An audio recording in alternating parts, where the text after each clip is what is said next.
When it comes to Prince Harry and Meghan, every move they make is met with microscopic scrutiny from the media. This is especially true when they lay off staff or look to hire new employees.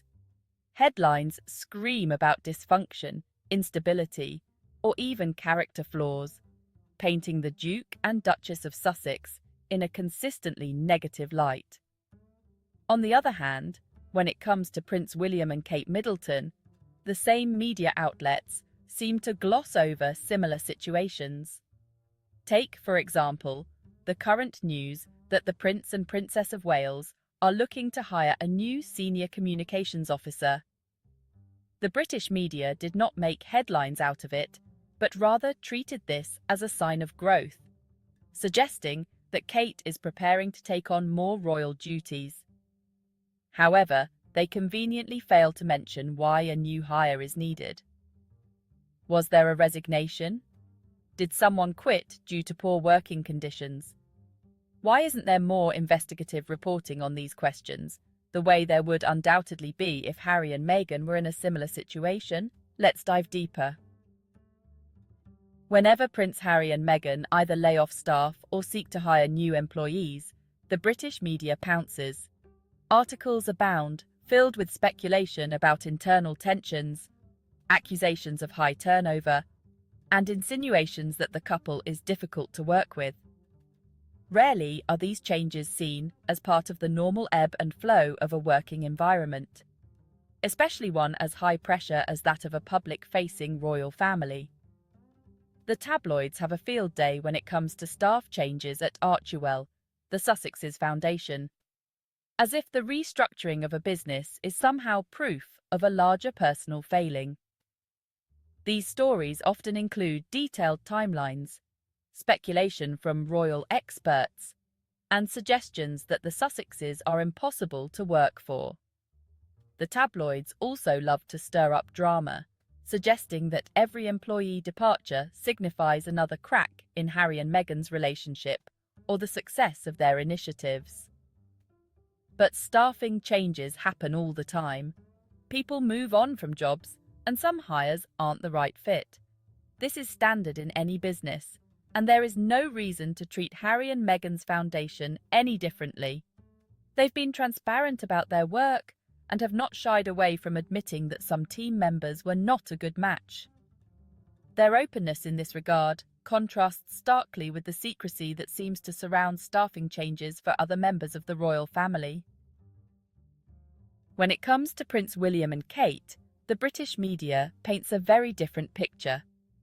News that they are hiring a new senior communications officer has been framed as an exciting development, with outlets reporting that it signals an increase in royal duties for Kate. The job listing emphasizes creative and integrated communication strategies, social media expertise, and press release writing. It sounds like a role that is crucial for any high-profile public figure.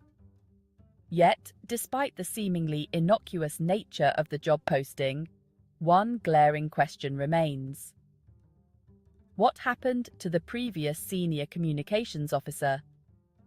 The job advertisement itself acknowledges that it's unclear whether this is a new role or if someone is being replaced. The lack of clarity in the reporting raises eyebrows, particularly given the fact that the royal family has struggled with communications mishaps in the past. Last year, for instance, the "Where is Kate" drama unfolded due to a communications breakdown at Kensington Palace. That debacle highlighted just how disorganized the royal household can be when it comes to managing their public image. It was only after Prince William's private secretary quit, forcing the family to go on a hunt for a CEO, that some of the internal issues at Kensington Palace came to light. The office was a mess, with Kate not even having a private secretary for 16 months, an indication of either poor management or a lack of demand for such roles. This should have been a major story, but it flew under the radar. The British media, which loves to scrutinize every staffing move made by Harry and Meghan, conveniently turned a blind eye. The media's double standard becomes even more apparent when considering the numerous communications disasters that have plagued William and Kate's office over the past few years. Their office has faced a revolving door of staff members, from private secretaries to communications officers. And yet, none of these resignations or hirings are dissected with the same level of scrutiny as those involving the Sussexes. Instead of diving into why Kensington Palace seems unable to retain staff, the media simply sweeps the issue under the rug. Why the double standard? One reason could be the British media's tendency to protect William and Kate at all costs. They are the golden couple, the future king and queen consort, and the media is deeply invested in maintaining their public image. Reporting on their staffing issues would run counter to the narrative that they are flawless public servants, diligently carrying out their royal duties without a hitch. Meanwhile, the Sussexes are treated as villains in the royal drama, and any misstep, real or perceived, is magnified. If Harry and Meghan hire a new staff member, it's a sign of dysfunction. If they lay off an employee, it's proof that they're impossible to work for. The same logic never applies to William and Kate. The British media's treatment of staffing changes at Kensington Palace versus Archewell is emblematic of a larger hypocrisy. When William and Kate hire a new staff member, it's framed as a proactive, positive step. But when Harry and Meghan make similar moves, it's portrayed as chaos. This kind of biased reporting does more than just reflect poorly on the media. It actively shapes the public's perception of these two couples. For example, the recent communications disaster at Kensington Palace, where William and Kate's team struggled to manage even basic public relations tasks, is barely mentioned in the press. But if this same situation had occurred within the Sussexes team, it would have been front-page news for days. The media would have speculated endlessly about internal dysfunction, poor leadership, and inevitable failure. This double standard reveals a troubling truth. The British media is more interested in perpetuating the idea that Harry and Meghan are flawed than they are in holding William and Kate to the same standard. They prefer to focus on minor missteps made by the Sussexes, rather than examining the real issues facing the royal family as a whole. One of the most refreshing aspects of Harry and Meghan's approach to their public roles is their openness.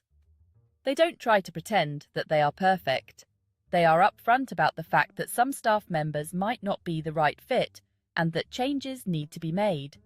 This kind of transparency is rare, particularly within the royal family, where secrecy is often prioritized over honesty.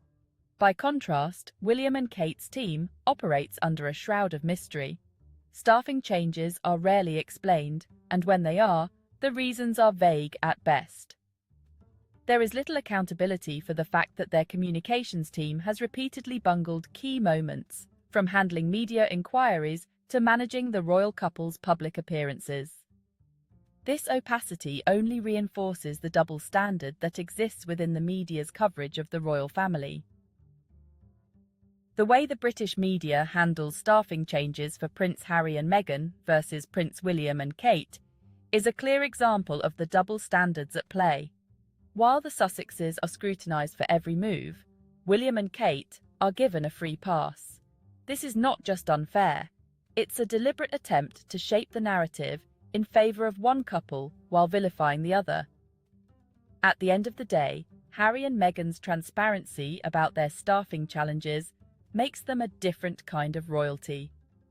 They don't hide behind a facade of perfection, and they're open about the fact that building a successful team takes time and effort. Meanwhile, William and Kate's staffing issues are swept under the rug, furthering the illusion that they are flawless. But as long as the media continues to perpetuate this double standard, we will be here to expose the struggles happening behind the scenes at Kensington Palace. Thank you for watching.